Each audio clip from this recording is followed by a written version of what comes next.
Hi, I'm Neville Marten. I'm Richard Barrett. Welcome to the Guitarist Tone Lounge. Today we're going to have a look at a Roland Blues Cube Artist. Now Richard, I don't know about you, but all my life I've used valve amps. I've never really used a transistor amp in anger. Have you? More recently, yes, funnily enough, though okay. I had always felt that valve amps were the only way to really get that presence of sound behind you, that really thick sound in a big room. Transistor amps had always seemed to let me down. But valve watts always seem much louder than transistor watts in my experience. I think they are. I've got a feeling there might be an electric reason for that. Electric reason, electronic But you say reason. you've been using a tranny amp? Well, I did have a rush of blood to the head last summer and I needed a small 2x12 type combo and I was using overdrive pedals into a clean amp at the time. And while the clean tone was a little bit unyielding and hard, the overdrive tones were fantastic. Well, this is from Roland, and the first thing I'm going to say is it looks fantastic. You know, it doesn't have the correctly horrible black, clunky plastic corners on it. It looks like a vintage amp. It doesn't even say Roland on the front. It says Blues Cube, so it could be made by all kinds of other well-known vintage style amp manufacturers. I mean, I know it's an overused word, but it's a classic look. It's a classic look. I love the cream Tolex on it. Let's go through a couple of the features of it. Do you want to give a bit of noise? Yeah, Play a bit of noise. Got the clean channel up. Yeah, okay.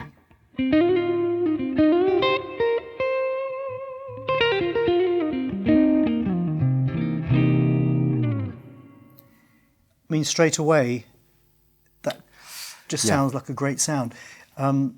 You wouldn't know what it was coming from. No, I don't think so. And it feels very good to play as well. Yeah. It doesn't feel unyielding. It feels like you can dig in with the pick and it will do that sag thing, which it would appear from the sort of glance I had through the instructions. I don't normally do that kind of thing either. When you were digging a little bit more at the top of some of the notes, you could hear it was starting to bite a bit. And I'm really pinging that. When you back off, it just goes sweet and jazzy. Yeah. Okay. Well, let's have a very quick burst of, just press the channel select.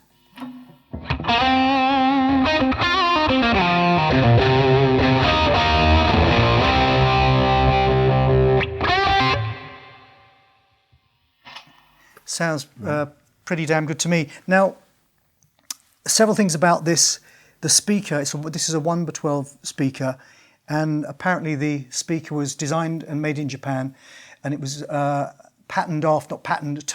patterned after vintage broken-in speakers. So it's quite special. It's not just a straight out of the box kind of thing. Because people say that, don't they, that speakers need a bit of breaking in, sweeten them up. They're a bit hard at first. They do. Well, I've used a matchless amp for many, many, many years, and they actually break those speakers in. They actually feather the cones. They kind of almost damage them, I think. They certainly do something to them. to basically break them in. And I think quite a few manufacturers have done that since. So it's certainly received wisdom that a broken-in speaker is better than a brand new, you know. Yes, it can be a bit peaky. So the layout's very simple. It's it looks like a normal amp. It doesn't look like millions of bells and whistles. And the other great thing is they could have put all kinds of stuff on here, but they've resisted that, and I love that. Do you? I absolutely. It says more professional to me with something like that. I prefer to see something that's meant for the stage. It'll be a bit dark up there. You can memorise where the knobs are and tweak your treble or your presence without choosing your mid-frequency and bandwidth and quite exactly. So well, what's nice about it is it's there's your clean master for the clean channel. Next is your crunch channel, which is gain and volume. Next comes your global EQ, which is bass, middle, treble. Then you've got tremolo and reverb, which are both really nice effects on here. There's a tap tempo for the tremolo, which is really cool. Great idea. That's a really nice idea. And the control here just turns up the level of the tremolo, which is a volume thing. Yes. So quickly do that. Yeah, let's.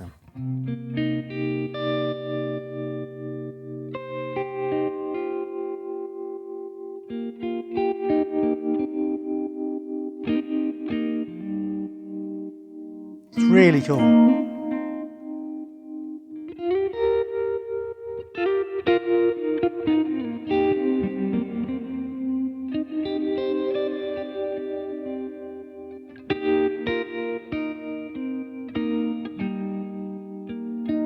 reverb. Listen to that reverb. Is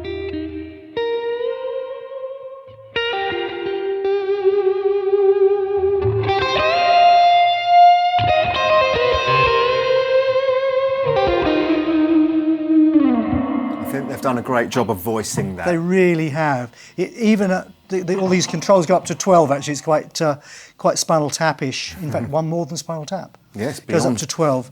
Some of the old Fenders went up to 12 actually. So I think that echoes that. It's really nice, even at full reverb. It's a usable sound. It hasn't gone into horrible explosive springy mush. It's really nice. Yeah. Then the final two controls are presence. The presence is nice because often with presence, I don't know about you, I think it's just going to give a load of high-end tiz. I This tend to doesn't do run that, it does it? quite low with a lot of amps. Yeah, me too. But this kind of adds a bit of zing to everything. We've actually run it. We've got it quite high. We've got it about 10 there, and it's nice. Go back to the clean sound for a sec.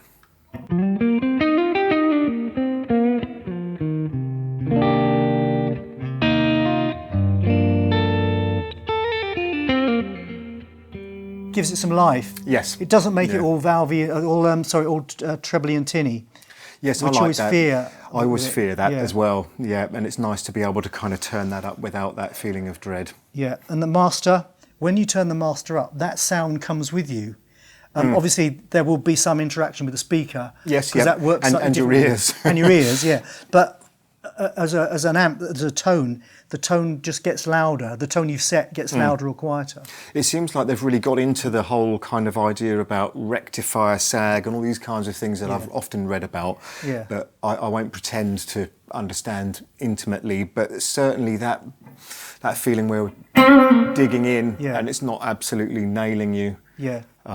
That is what I understand that to mean, and so it responds in that predictable way. And just as you turned it up, it stayed really thick. It did. The final is a switch. It's like a chicken head knob, and this is a power knob, and it's not an attenuator. It doesn't kind of suck stuff out of it to get quieter. It's a 0.5 of a watt.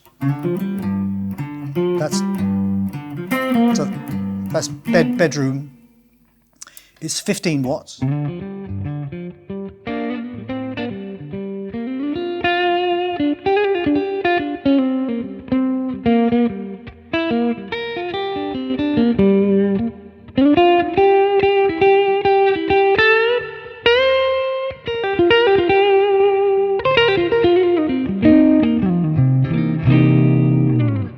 I think you can hear when you turn up, when Richard kept playing, the sound kept the same, but it just was a bit more drivey.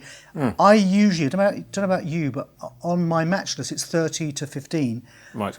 The 15 never sounds as good as the 30 to me. I had that experience with the 25 Marshall 2550. Great amp, don't get me wrong, but on the 25 it felt like it had a bit more to give that you couldn't access on that setting. Yeah. I don't know why that is, but it's just something I've noticed from my own experience. In fact, when I've been playing live sometimes using the matchless, which I don't now, but using it when I did use it, I'd think, my sound's a bit weird tonight, what's happening?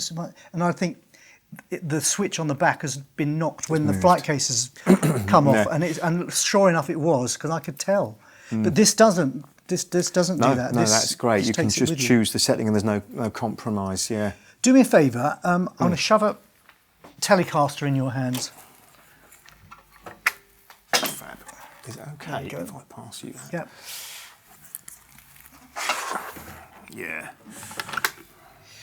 This is a American vintage reissue 62 bound-bodied custom Telecaster. It's a second-hand. When I bought it second-hand, it's 10 years old, so it's a real relic that's actually been relicked because it's been played for 10 years. Yeah. And it sounds great.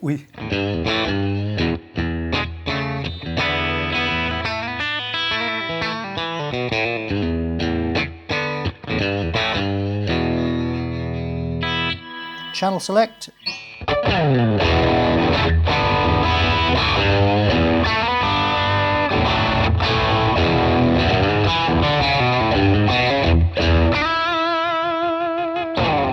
Sounds incredible. Yeah. That it sounds feels really good really as well, nice. actually. But you said earlier on, I think, that you weren't sure whether you preferred the single coils to the humbuckers through the amp. Yeah, that's a tricky one. I'm sort of having a bit of a love affair with single coils at the moment, I guess, like that twang. And what I do like about this is that the twang isn't getting to be too much. It's not. Whereas you turn the volume up, you think, oh, actually, I find that it directly kind of inverse to how high my volume is going. The presence is coming down on my amp a lot of the time. That's right. I mean, you try the Les Paul in a minute. We've heard your nags, which sounded amazing. But there's one other great thing on this, which is it's called dual tone. And basically what happens is you press this switch and it brings a clean channel in as well. So you can get that thing where you've got the definition of the clean, yes, and you can mix it. You can put as much of the clean in to the signal as you want, so you can have it much more clean. So you can really hear the clean within the tone, or you can take it back so you can't hear it so much but feel it. And you were saying that you really like that sound. I do, yeah, and I think it's a surprisingly common but not very often talked about thing that people do with multiple overdubs to just keep a bit of definition in there. They often do it with delays, don't they? They have two amps and they have delays, and one amp is clean, one that's completely and dry, one is dirty. I think people like Bonamassa used to do that, didn't they? Right, okay, let's try this dual tone. Right.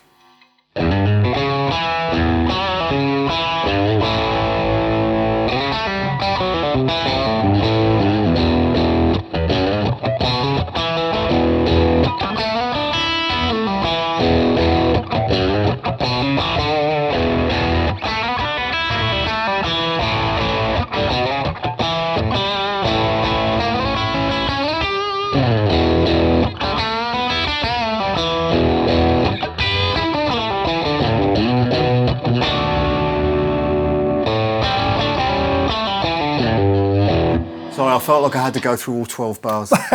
But that sounds great because what I was doing then was actually blending in the clean. You could probably hear it, you could hear more of the clean, but the amount of distortion doesn't change. It's in there, but it's balanced with the amount of clean, and I really like that.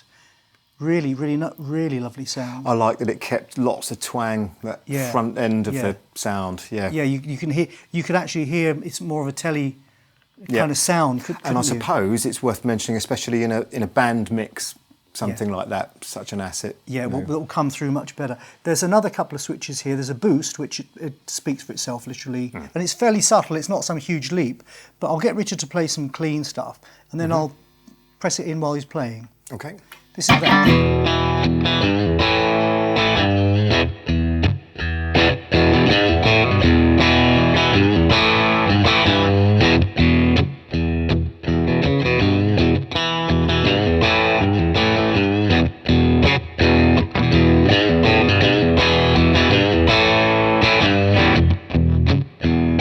Not dirtier, is it? But it's just a little bit... Just a little bit pushing, a bit harder. Yeah. Almost like power-wise, you've gone from singles to humbuckers, but it's not tonally. Just a little bit more of a kick. There's another control here, which is tone, and that just adds a little bit into the mids and highs, just pushes them a little bit more. It's a relatively subtle thing, and it's one of those things you might leave in all the time, or you might leave out all the time. Here we go. I'll do the same scenario.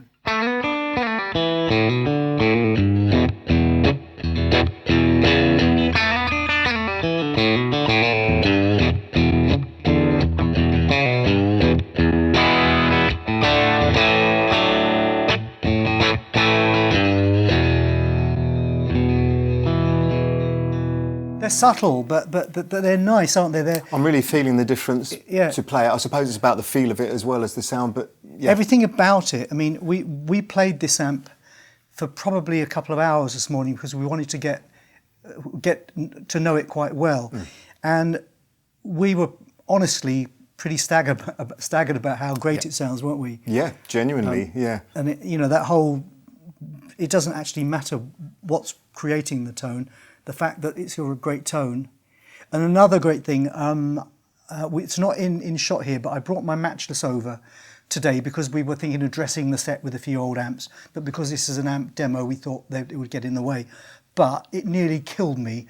We're 2 flights up here and I live in a 4th floor flat, and honestly, it nearly killed me. This, no problem at all. And that's another great thing, you know. Yes. Yeah. A lot of guitarists, you know, aren't as young as they used to be. I mean, a lot of guys who will be watching this will be, 40s, 50s, 60s, and they'll think, I mean, we get letters at the magazines saying, I want a really nice amp, but I don't want it to weigh a ton. Any suggestions? Well, yeah, it used to be that you'd have to rub your chin and say, well, look, you can't have your cake and eat it. Yeah. I'm really impressed by the strength of sound, the kind of body of sound coming out of this. Yeah. But when you were playing those dirty sounds, again, we were talking earlier about pedals. We love pedals. I've got pedal boards. You've got pedal boards. Yeah. Pedals are made of transistors, mostly. Yes. There's a couple of valve ones, but mostly they're transistors. So here you've got your 1968 Plexi Marshall, your lovely Matchless, your lovely Fender, your lovely whatever else it might be, and you happily stick a load of transistors in front of it. Yes, I once heard somebody saying, what you mean you have to put that thing in front of it to make it sound good? Yeah, well, yeah. you enhance it, and this, we haven't tried it with pedals, but according to their blurb, and I have no reason not to believe it, this really takes pedals very, very well. Yeah, like a valve amp would, I Exactly. guess. Well, that's the thing. You possibly, your intuition might say transistor effect into transistor amp. Is it going to go? Yeah, I do wonder. I suppose the only thing we can do is find out. Let's do it. Okay. Is this a pedal I see before me? I believe it is. This is a Hudson Electronics broadcast pedal. This one of the categories of Guitarist Gear of the Year. It was designed around a 60s mixing desk channel. Oh, so right. It's a kind of boost thing. I'll let you talk about it, actually.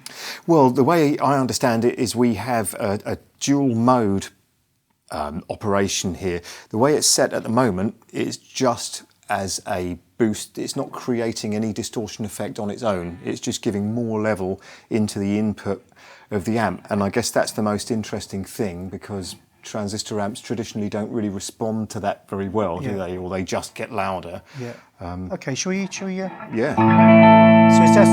That's just the amp. Are we ready?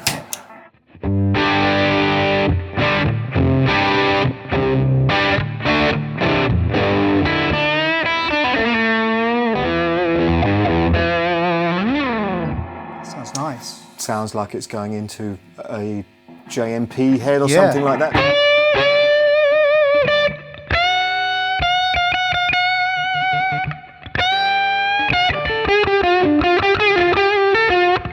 Shall we remind everyone? Yeah.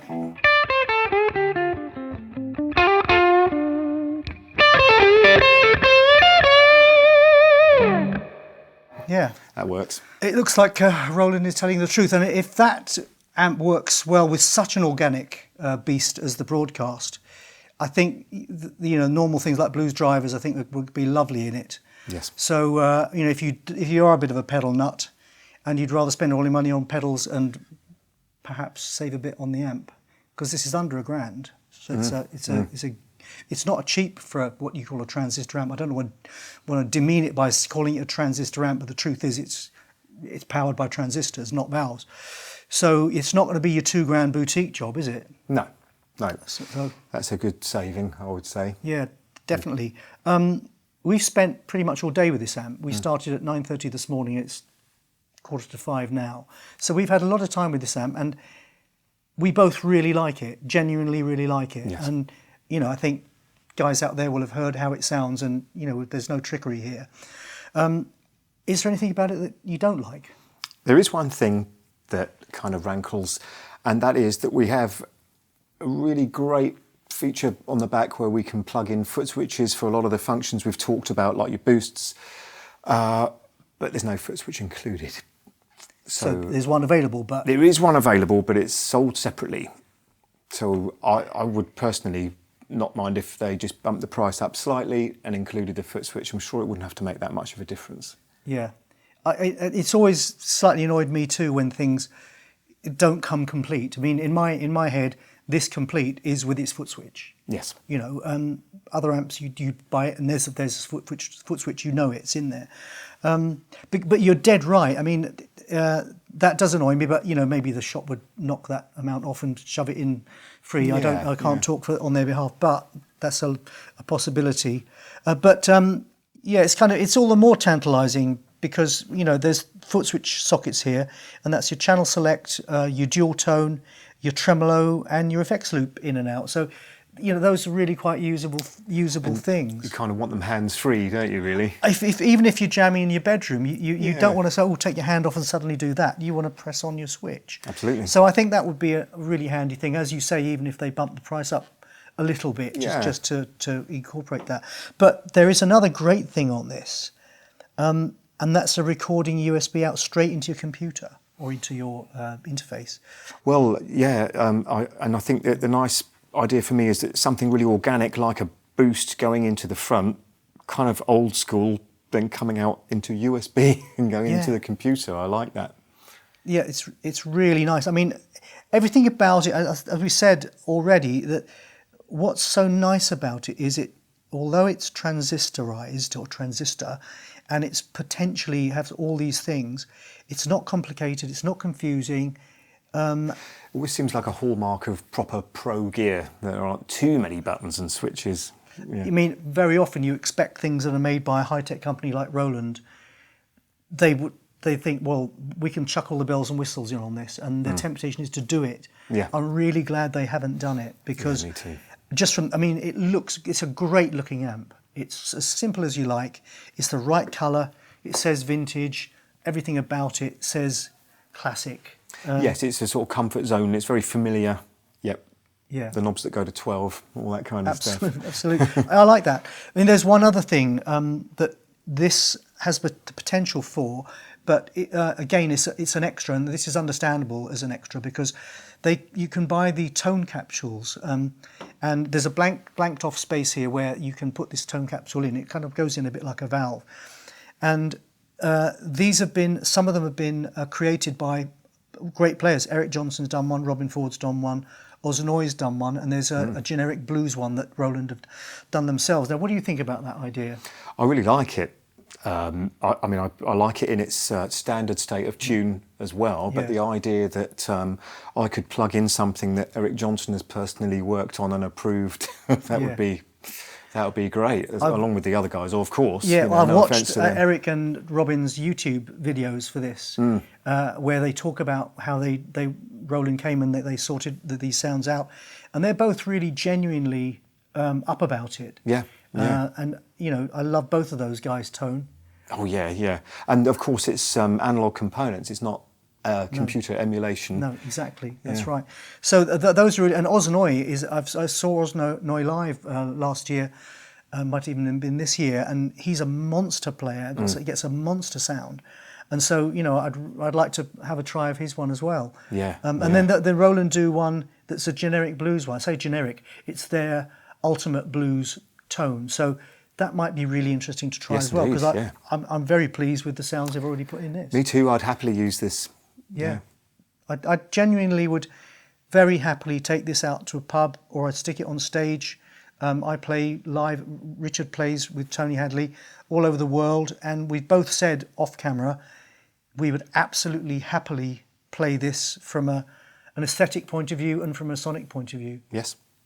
It's a really nice amp. So Richard, we played this all day long. Any final thoughts? I'm very impressed.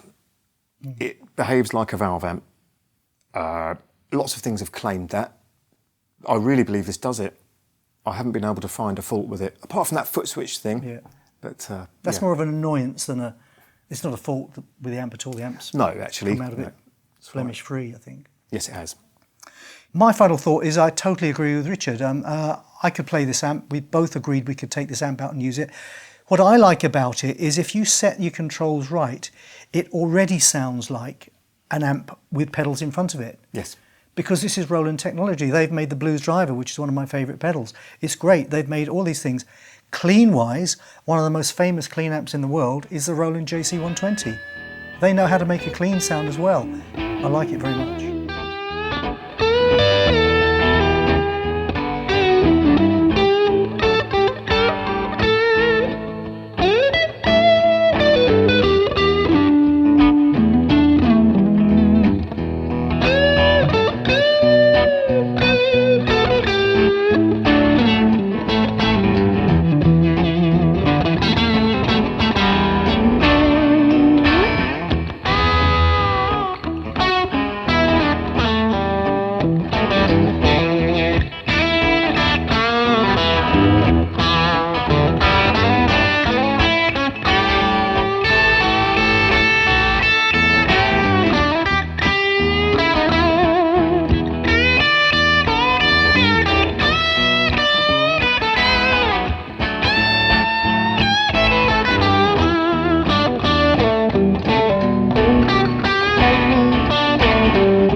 Thank you.